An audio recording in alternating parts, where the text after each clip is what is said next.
नमस्कार, आप देख रहे हैं 4 PM और मैं हूं आपके साथ सिमरत। दोस्तों, बिहार चुनाव में पहले फेज की वोटिंग के बाद ना सिर्फ पूरा माहौल बदल गया है, बल्कि एक और जहां भारी रैली में पीएम का जो है विरोध हो रहा है, तो दूसरी ओर एनडीए के मंचों पे आपसी सिर फुटअव्वल भी शुरू हो चुकी है। लेकिन इस बीच एक बहुत बड़ी खबर जो है राहुल गांधी के हवाले से निकल के सामने आ रही है।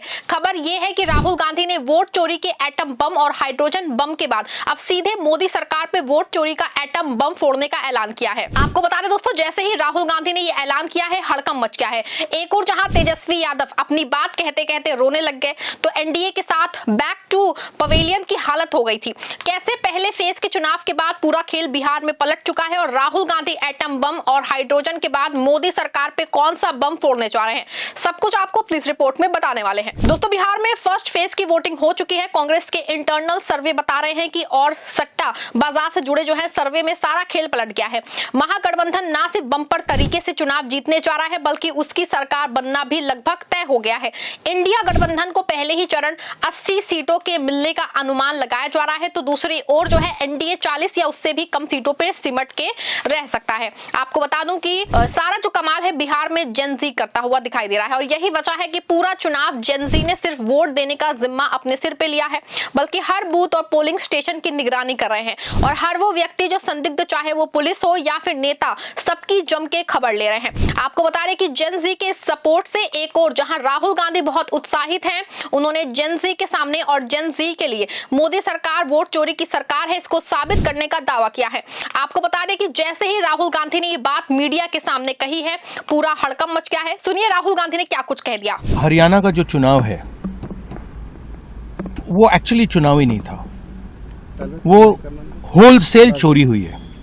और आप नोट कीजिए कि जो मैंने एलिगेशंस रखे थे, फेक वोट, फेक फोटोग्राफ, इसका कोई रिस्पांस नहीं आया है, ना इसी से आया है। बीजेपी इसी को डिफेंड कर रही है, मगर जो मैंने कहा है उसको निगेट नहीं कर रही है। छोटे छोटे एग्जाम्पल्स मीडिया उठा रही है कि भैया ब्राजील की औरत है, उन लोगों ने वोट किया। अरे भाई, ब्राजील की औरत की फोटो है, आपने वोट कैसे किया? आपकी आईडी नहीं है, आपका चेहरा नहीं है उस पर, कैसे वोट किया? राइट? तो रियलिटी क्या है? रियलिटी है कि नरेंद्र मोदी जी, अमित शाह जी और इलेक्शन कमीशन मिलकर संविधान पर आक्रमण कर रहे हैं। संविधान कहता है 1 मैन 1 वोट। हरियाणा दिखाता है कि 1 मैन 1 वोट हरियाणा में था ही नहीं। 1 मैन मल्टीपल वोट था, ब्राजीलियन वुमन वोट था, एक दो बूथ में 200 लोग, 200 फोटो हैं एक औरत की। तो और यही काम बिहार में ये करने जा रहे हैं। ये मध्य प्रदेश में इन्होंने किया है, ये छत्तीसगढ़ में किया था, ये हरियाणा में हुआ है, ये गुजरात में होता जा रहा है। तो ये मेन इशू है। ठीक है, thank you. 8% voting share, 8% voting share, voting percent बढ़ा है। देखिए,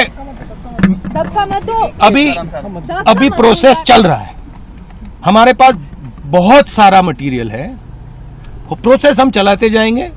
हिंदुस्तान के जेन जी जो हैं और युवा हैं, उनको हम क्लियरली दिखा देंगे कि नरेंद्र मोदी चुनाव चोरी करके प्रधानमंत्री बना है, बीजेपी चुनाव चोरी करती है। क्लियरली बता देंगे, कोई डाउट नहीं होगा। सुना आपने, राहुल गांधी का साफ साफ कहना है कि वो जेनजी और देश के युवा के सामने ये बात साबित करेंगे कि मोदी की सरकार वोट चोरी की सरकार है। आपको बता दें कि एक और जहां बिहार के पहले राउंड में हर मोर्चे पे जेनजी से लेके राहुल गांधी को बहुत उम्मीद बन गई है, और वो सरेआम ये कह रहे हैं कि वो ज्ञानेश कुमार नहीं, पीएम मोदी के लिए नहीं, बल्कि जेनजी और युवाओं के लिए वो मोदी सरकार की वोट चोरी साबित करेंगे। बता दें आपको, ये बहुत बड़ी बात है कि राहुल गांधी के प्रति जेनजी के भरोसे को दिखाता है। और आपको बता दें कि जेनजी ही है जो आगे चल के ना सिर्फ देश की कमान संभालेगा, बल्कि हर क्षेत्र में भारत के झंडे को बुलंद करेगा। और इसी वजह से राहुल गांधी को सबसे ज्यादा उम्मीद जेनजी बिहार चुनाव में मिले भयंकर सपोर्ट के बाद जेनजी से हो गई है। बता दें आपको, एक और जहां राहुल गांधी ने जेनजी के सामने बड़े खुलासे का दावा कर दिया है, दूसरी ओर तेजस्वी यादव जेनजी के मिले सपोर्ट से खुशी से रो पड़े हैं। उन्होंने बिहार के लोगों को जीत की बधाई तक दे डाली है। वीडियो देखिए आप। समस्त बिहार वासियों को तेजस्वी का नमस्कार। आप सब लोगों को दिल से हम धन्यवाद देना चाहते हैं कि आज पहले चरण का मतदान जो है खत्म हुआ। बम्पर वोटिंग आप लोगों ने किया है, और आज मैं कह सकता हूं कि आप लोगों ने महागठबंधन के जीत पर जो है मोहर लगाने का काम किया है। सभी कार्यकर्ताओं को, पार्टी के, महागठबंधन के सभी कार्यकर्ताओं को और बिहार की जनता मालिकों को हम धन्यवाद देना चाहते हैं। ये जुनून, ये जज्बा, ये हौसला जो है 11 तारीख को भी दिखना चाहिए। और चलिए मिलकर के नया बिहार बनाते हैं, बेरोजगारी को खत्म करते हैं, पढ़ाई, दवाई, कमाई, सिंचाई और सुनवाई वाली सरकार बनाते हैं। आप सब लोगों को, सभी Rashtriya Janata Dal, Congress, VIP party, IP Gupta ji की पार्टी, तीनों लेफ्ट पार्टियों के नेताओं को, कार्यकर्ताओं को तेजस्वी धन्यवाद देता है। और खास तौर पे बढ़ चढ़ करके जो मतदाता हमारे मालिक हैं, चाहे किसी भी धर्म के हों, किसी भी जात के हों, हर वर्ग के हों, सब लोगों ने महागठबंधन के पक्ष में वोट दिया है। इसके लिए आप सब लोगों को तेजस्वी धन्यवाद करता है। और हम नए सोच के हैं, तेजस्वी सबको साथ लेकर के चलेगा, बिहार को नंबर 1 बनाने का काम करेगा। ये मेरा प्रण है। बहुत बहुत धन्यवाद।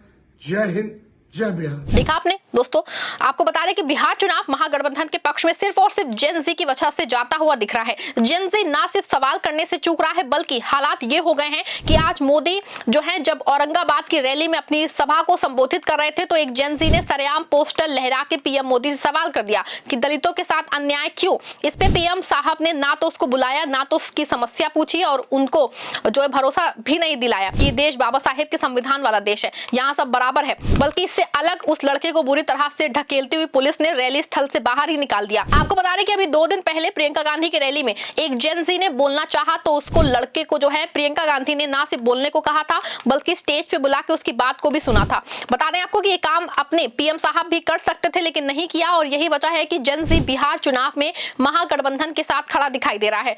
बता दें आपको कि राहुल गांधी वोट चोरी के एटम बम के बाद हाइड्रोजन बम फोड़ चुके हैं और इससे कहीं ना कहीं बीजेपी हो या चुनाव आयोग, दोनों की सिट्टी पिट्टी गुम हो गई है।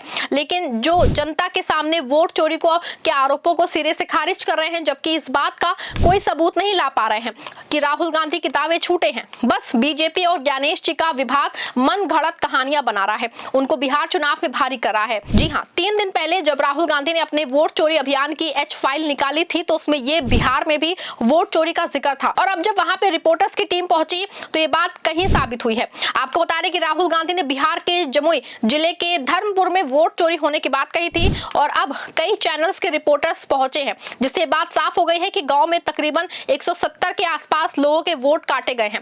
वैसे भी बिहार में चुनाव के दौरान इस तरह की खबरें भी कई जगहों से आई है कि जब लोग वोट डालने पहुंचे हैं तो उनको वोट ही नहीं मिला है डालने को। ऐसे में दोस्तों कहीं ना कहीं राहुल गांधी की बात एक बार फिर से सही साबित हुई है। और ऐसे में ना सिर्फ जेन जी विश्वास जो है उनको राहुल गांधी की ओर बढ़ा है, बल्कि बिहार चुनाव में जिस तरह से जेन जी महागठबंधन के लिए खुला मोर्चा ले रहा है, उससे राहुल गांधी उत्साहित हैं और वो आने वाले समय में वो नरेंद्र मोदी की वोट चोरी की पोल खोलने का दावा कर रहे हैं। और राहुल गांधी का ये नया खुलासा कब आएगा, इसको लेके हड़कंप मचा है, क्योंकि इस बार कर्नाटक, हरियाणा या फिर बिहार पे नहीं, बल्कि सीधे राहुल गांधी वोट चोरी को लेके मोदी सरकार के खिलाफ सबूत पेश करेंगे। पूरे मामले पे आपका क्या मानना है? क्या बिहार चुनाव से पहले राहुल गांधी का जेन जी पे भरोसा बढ़ा है और ऐसे में बिहार के बीच में चुनाव में कहीं ना कहीं मोदी सरकार बैक पे आ गई है और रैलियों प्रचार में पहले जैसे उत्साह नहीं दिख रहा है? ऐसे में सवाल है कि क्या राहुल गांधी जब मोदी सरकार की वोट चोरी की सरकार साबित करेंगे तो क्या उसका असर पीएम साहब और उनको सरकार पे दिखाई देगा? क्या राहुल गांधी जेन जी के सामने जब ये साबित कर देंगे कि मोदी की सरकार वोट चोरी की सरकार है, तो क्या जेन जी उनके समर्थन में उतरेगा?